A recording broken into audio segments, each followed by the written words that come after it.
반갑습니다. 허브경제TV입니다. 네이버스쿨 퓨처엠 보홀이고요. 오늘 시장 많이 밀렸죠. 정말 모처럼 만에 또 이제 매도 사이드카도 걸리고, 최근에 시장이 워낙에 이제 특정 종목들로 좀 과열 양상을 보이다 보니까, 어느 정도, 조정이 좀 필요하다라고 이제 인식을 하신 분들도 많았을 것 같은데, 근데 워낙에 삼성하이닉스를 들고 계신 또 주주분들이 많기 때문에, 그런 생각을 이제 하면서도, 뭐 오르니까 뭐 기분 좋다. 하지만, 최근에 이제 우리가 데이터들을 좀 주의 깊게 봐야 된다라고 이제 이야기를 드렸죠.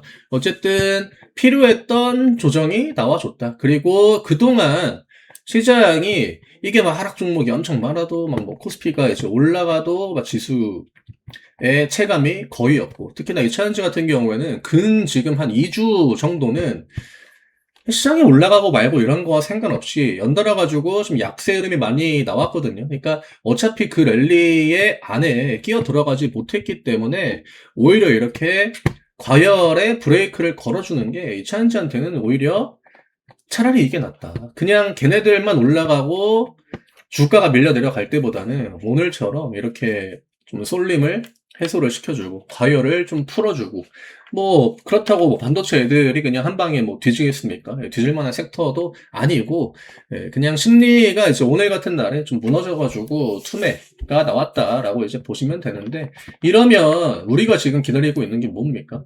결국 지금 모멘텀 좋은 업종들, 또 실적 기대감 다음 분기에도 이어질 수 있는 업종들, 좀 정상적인 그 과정에서 순환매가 나와주고, 반도체도 물론 좋죠. 걔네들도 중간에 올라가고, 그건 또 많이 올라가면은 또 한 박자 쉬어주고, 이게 돼야 되는데, 지금 그게 그냥 완전하게 막혔던 근 2주의 시장이었거든요. 그래서, 이번 주에 뭐 2차전지 관련해가지고 악재가 나왔다라고 볼 만한 거는 딱히 없습니다. 그리고 AI 관련해가지고 뭐 어떤 우려감이 들어왔다라고 보기도 어려워요. 그러니까, 물론, 최근에 이제 막 증시가 올라가고 할 때도 뭐 엄청나게 뭐 호재가 나와가지고 올라간 거는 아니었거든요. 딱히 달라진 건 없었는데 랠리가 유독 좀 과하게 나온 그런 섹터들이 많았고, 또 결국에는 그 대상을 점점 줄여가지고 압축해서 올리고 압축해서 올리고 그러다 보니까 지금 여기까지 온 거거든요. 이거는 결국 한번 해소를 해줘야 된다. 그게 이차전지한테도 더 도움이 될 수 있습니다. 그리고 지금 오늘 이제 뭐 수급이나 이런 것들을 보면은 생각보다 그렇게까지 막 나쁘지 않아요. 심지어 포홀은 오늘 양매수입니다. 주가는 다 똑같이 밀린 것처럼 보여요. 근데 이게 과연 지금 자리에서 나오는 조정도 우리가 이렇게 크게 우려감을 갖고 보진 않지만, 음봉이 나왔다라고 했을 때 이렇게 외국인 기관들이 들어오고 개인들의 매도가 나가는 이런 조정을 우리가 기분 나쁘게 볼 필요까지는 없다라는 거죠. 그래서 이제 실적 발표를 했잖아요. 결국 2차전지의 본질은요, 실적에 대한 기대감을 이번 2분기에 강하게 반영을 해준 거고요. 그리고 우리가 이 폴이라고 하는 종목의 가격대도 46만원과 50만원.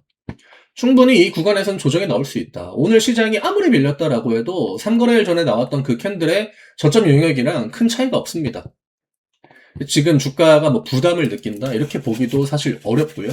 퓨처인 같은 경우는 조금 많이 밀려 내려오긴 했죠. 오늘 뭐 외국인 매도도 나왔고, 하지만 기관들의 매수는 여전히 이어지고 있고, 너무 이제 순환이 안 돌다 보니까 대부분 다 최근에 이제 뭐 가격이 내려오든 아니면 뭐 횡보가 나오든 그런 섹터들의 시장에 관심이 있습니까? 얘네들의 호재 이슈 뭐 이런 것들이 나온다라고 해도요, 관심도 없어요. 호재 나온다라고 해서 뭐 올라갑니까? 오히려 시장 전체적으로 악재다라고 하는 이슈가 나와도 특정 종목들만 올라갔고, 또 뭐 다른 쪽에 호재가 나와도 그거는 다 그냥 무시를 하는 그런 장세였기 때문에 지금과 같은 구간에서 너무 이런 음봉 하나하나 일일비할 필요는 없다라고 봅니다. 생각보다 그렇게까지 수급의 이탈이 이차전지가 강하지 않아요. SDI는 뭐 개인 매도가 오늘 엄청나게 또 나와줬고, 또 외국인들은 뭐 22만 주 가까이 매수가 들어와줬고, 겉으로 볼 때 우리나라 시장에 외국인들이 거의 뭐 융단 폭격을 하고 있다 이렇게 비춰질 수 있는데, 그 안을 보면은 이렇게 매수가 이어지는 종목군들도 있습니다. 이제 시장은요, 고점에 있는 종목군들, 그러니까 최근에 주가가 좀 많이 올라갔던 종목들에 대한 부담을 느낄 겁니다. 왜냐면 지금까지는 하락 없이 조정 없이 올라갔는데, 이제 뭐 잘못하면은 세게 데미지를 받을 수도 있겠구나, 이거 인지를 했거든요. 그러면 점점 주가에 대한 부담은 적고, 하지만 다음 업황이나 다음 분기 뭐 실적 기대감이나 이런 거에 대한 기대감이 있는 쪽으로 외국인과 기관들의 매수 혹은 뭐 개인 투자자들의 좀 스마트한 그런 매수 자금들도 충분히 유입이 될 수 있다라고 하는 거죠. 그래서 저는 이차전지가 지금 가격적인 부담이 크다라고 보진 않고요. 뭐 이렇게 섹터 하나하나 뭐 명분이 있어가지고 올라가고 명분이 있어가지고 내려가고 이런 장세에는 이번 주는 아니었기 때문에 다음 주부터 나와주는 데이터들이 조금 더 많은 그 방향성이 있어가지고 힌트를 좀 주지 않을까라고 생각을 합니다. 예, 결국 뭐 개인 투자자들의 매수로 뭐 시장이 올라가는 것처럼 보였겠지만 이런 좀 비정상적인 패턴은 다시 또 정상으로 돌아오기 마련이고요. 이차전지한테는 오히려 이런 구간들이 나온 이후에 또 좋은 기회가 나와줄 수 있으니까 너무 오늘 시장에 스트레스 안 받으셔도 될 것 같아요. 이 정도로 마무리하면 될 것 같고요. 저희 전날 라방에서 무료 추천주 뭐 드렸죠? 예, 현대차 드렸습니다. 오늘 오전장에 바로 목표가 또 도달해가지고 뭐 나이스하게 수익 7% 이상 구간에서 청산 다 됐고요. 저희가 어떤 종목들로 매매를 하는지 보여드리기 위해서 무료 추천주 드리는 겁니다. 이번에 못 들어오셨다, 참여 못했다, 깜빡했다 하신 분들 다음 주 화요일에 들어오시면 되고 시장이 이렇게 또 그동안 좀 믿음을 많이 줬던 그런 개인 투자들이 믿음을 줬던 그런 섹터가 좀 급락에 나오지 않았습니까? 이럴 때는 또 단기 매매에 대한 니즈가 올라갑니다. 저희 하이파이브 컨텐츠 다음 주 월요일부터 또 새로운 기수가 시작이 되고 이번 주 결과 굉장히 좋았습니다.